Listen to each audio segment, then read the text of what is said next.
ने उस समय की ब्रिटिश धारणा को जड़ से हिला दिया कि भारत का कोई महान प्राचीन अतीत नहीं था। अचानक से भारत का इतिहास भी मेसोपोटामिया और मिस्र जितना ही पुराना और शानदार साबित हो गया। हम बात कर रहे हैं लगभग 2600 ईसा पूर्व की, मतलब आज से 4500 साल से भी ज्यादा पहले।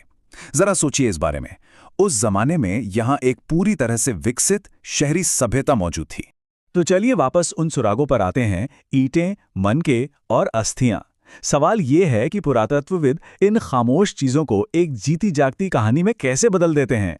आइए देखते हैं कि वो अतीत को पढ़ते कैसे हैं।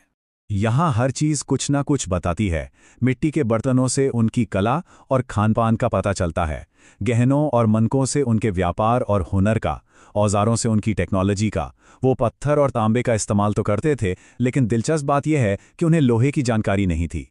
मोहरें, जो शायद व्यापार में काम आती होंगी, उन पर जानवरों और कुछ रहस्यमयी निशान बने हैं, और जानवरों की हड्डियों और जले हुए अनाज से तो उनके खाने की पूरी लिस्ट ही मिल जाती है।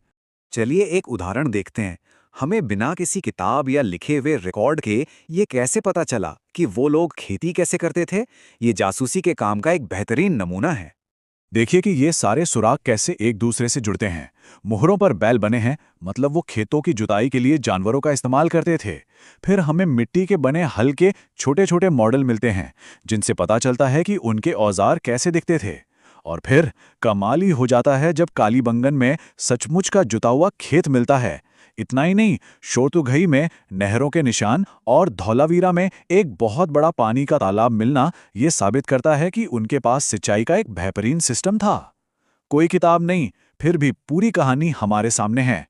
और उनके खाने की बात करें तो जले हुए अनाज के दाने बताते हैं कि वो गेहूं, जौ, दालें और बाजरा जैसी फसलें उगाते थे। और जानवरों की हड्डियां इस बात का सबूत हैं कि वो भेड़, बकरी और भैंस जैसे जानवर पालते थे। और हाँ, मछली भी खाते थे। लेकिन ये इतना बड़ा और जटिल समाज